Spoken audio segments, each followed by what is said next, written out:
Sa video na ito ay pag-usapan po natin ang trending na galaw ni Picoin. Isa po sa mga pinaka-binabantayang crypto ngayon, lalo na sa mga bagong trader dito po sa Pilipinas.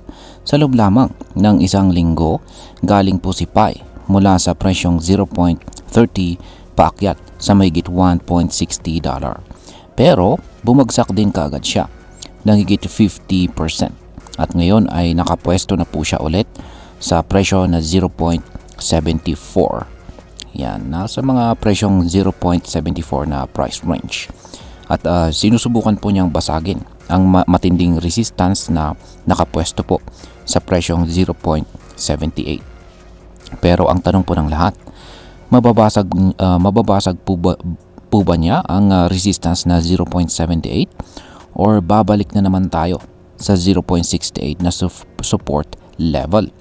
Kaya yan po ang siyang ating pag-uusapan sa video na ito, pero bago po tayo magpatuloy ay pakibasa na lamang po muna ang disclaimer dito sa ibaba ng ating screen. Ayan, simulan po natin sa kung ano po ang nangyayari sa presyo ni Picoin ngayon. Matapos po ang biglaang pagtaas ni Picoin mula sa presyong 0.30 patungong 1.60, dumaan ito sa tinatawag na retracement. Sa madaling salita ay bumalik po siya sa mas mababang presyo dahil po sa profit taking o yung pagbebenta ng mga maagang bumili.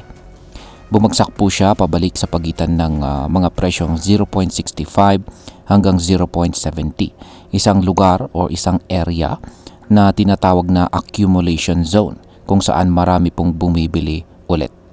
Ngayon medyo humihinga na ulit itong si Picoin. Nakikita natin na sa loob po ng 24 oras, mas mataas na ang mga low candles sa kanyang 4-hour chart time frame. Ibig sabihin ay may mga buyers na unti-unti na pong nagpaparamdam. Pero kahit ganon ay may nakaharang pa rin na resistance lalo na po sa bandang 0.78 na price level. Ayan, yung nakikita natin dito is ang 4-hour chart time frame ng Pi Network USDT na trading pair. Mula po ito sa datos ni OKX. Kaya yan na nga, mukhang nakakabangon na siya. Ngayon is ano po ang ibig sabihin ng resistance naman? At bakit po importante ang nakaabang na resistance sa 0.78 na price level? Sa mga hindi po nakakalam, ang resistance ay parang kisame or ceiling. Kapag tumama po ang presyo dito, nahihirapan po itong umakyat palalo na kung wala pong sapat na, lalong-lalo na kung wala talagang sapat na buying volume. Dito po sa kaso ni Picoin ay nakaharang naman ang 20 EMA.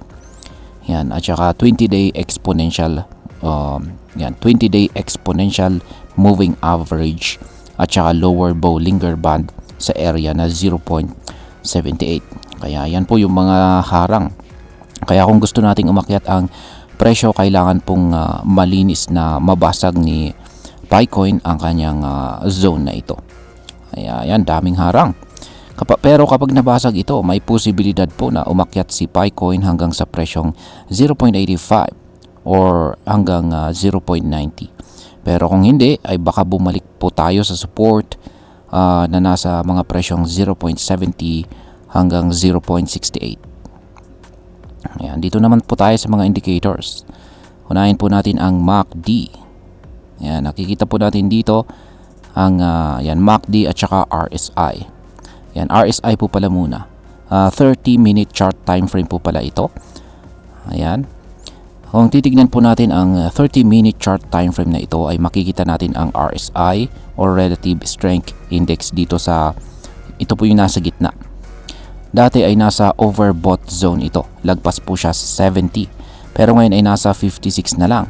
Ibig sabihin ay humihina po ang buying pressure kahit hindi pa bumababa ang presyo. Sa kabilang banda ay ang MACD naman. Yan, ito po yung nasa pinakaibabang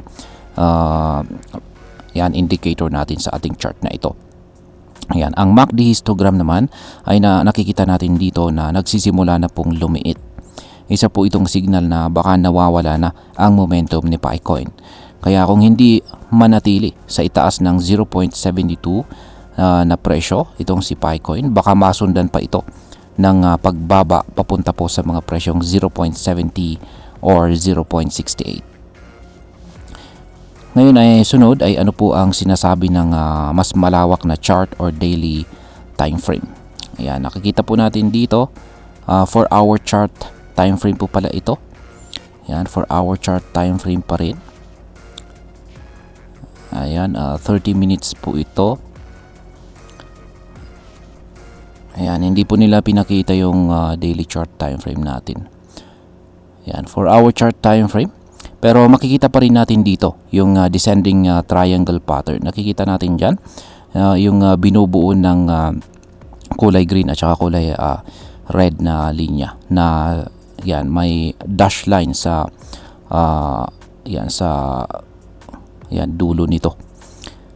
Yan, habang tumatagal ay nagiging yan, ibig pong sabihin ay yan, yung sa mga hindi po nakakalam is ang descending triangle pattern ay ito po yung sitwasyon kung saan ay paulit-ulit pong nauuntog ang presyo ni Pi sa itaas na bahagi nito at tumatalbog naman siya sa ibabang bahagi nito.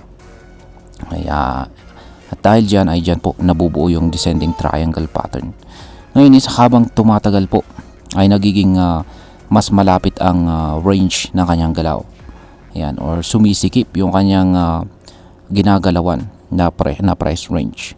Kapag hindi po ito nabasag ay posibleng manatili po si Picoin sa loob ng 0.68 hanggang 0.80 na price range sa mga susunod na araw. Yan, dito naman po tayo sa Ichimoku at saka Chanday Momentum Oscillator. Yan. Yung Ichimoku Cloud. Yan, 30-minute chart time frame po ito. Yung Ichimoku Cloud ay makikita po natin mismo dito sa chart or kasama yung mga candlestick natin. Yan, makikita natin dito na si Picoin ay nasa ilalim po ng tinatawag na Kumo Cloud. Ang Tenkan at saka Kijun lines naman ito ay nagsisimula na pong maging flat sa mga presyong 0.74. Kapag ganito po ang sitwasyon, ang tawag dito ay sideways consolidation. Sa madaling salita ay parang nag-iipon po ng lakas si Pi bago po siya sumabog pataas or bumagsak pababa. Yan, dito naman po tayo sa sunod na indicator kung saan ay ang Chanday or Chand Momentum Oscillator. Ito po yung nasa pinakaibabang bahagi ng ating chart dito na may kulay blue na ayan, na linya. Makikita po natin dito na ang kanyang value ay negative 39.01. Isa po itong signal na mahina ang bullish drive ngayon. Kaya kahit may konting galaw pataas, hindi ito matibay hanggat walang malakas na volume. Yan, dito naman po tayo sa kanilang ibinahagi na short-term forecast para kay Picoin ngayong May 19. Yan, base po sa kasalukuyang galaw ay malaki ang posibilidad na mag-range lamang itong si Picoin sa pagitan ng 0.70 hanggang 0.78 ngayong May 19. Kung may biglang lumakas na crypto market o may magandang balita dito kay Pi Network, pwede po niyang basagin ang 0.78 at umakyat siya hanggang sa 0.85 or 0.90. Pero kung hindi po siya makakalusot dyan, ay babalik tayo sa presyong 0.70 o posibleng 0.66. Kaya, ayan, kung isa ka pong trader, ay ibinahagi po nila rito yung isang table, ayan, na nagpapakita sa mga key levels na kailangan po nating bantayan. Yung immediate resistance ay nasa 0.78, breakout targets ay nasa 0.85 to 0.90, support zone ay 0.72 to 0.70, at ang critical demand ay nasa 0.66 to 0.68. Ngayon ay pag-usapan na po natin ang posibleng maging epekto nito para sa atin bilang mga Pinoy crypto traders at investors ni Pi Network. Yan, para sa atin na may Picoin holdings. Yan, ang ganitong galaw ay paalala na volatile pa rin ang kanyang presyo. Ibig sabihin ay mabilis po itong tumaas pero pwede ring mabilis bumaba. Kung trader ka, dapat ay may malinaw kang entry at saka exit strategy. Huwag mong habulin ang presyo kung mataas na ito. Mag-abang ka sa support areas kung gusto mong bumili.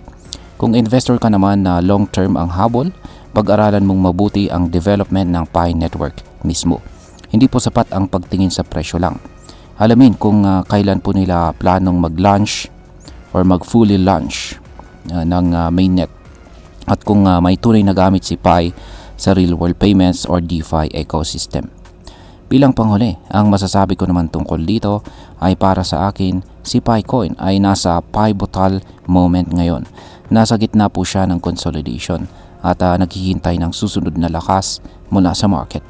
Kapag nabasag po ang 0.78, baka magkaroon tayo ng mini rally. Pero kung hindi, posibleng babalik ulit ito sa mga mas mababang presyo. Ang payo ko ay huwag maging emotional trader. Sundin mo ang technicals at bantayan mo po ang indicators. Sa mga bagong trader ay mas mainam na mag-practice muna sa paper trading o small amounts lang ang gamitin. Tandaan, ang tamang diskarte ay mas mahalaga kaysa sa bilis ng pag-trade. At ayun, hanggang dito na lamang po tayo sa video na ito mga ka-crypto. Marami pong salamat sa panonood. Ingat po tayo lagi at God bless po sa ating lahat.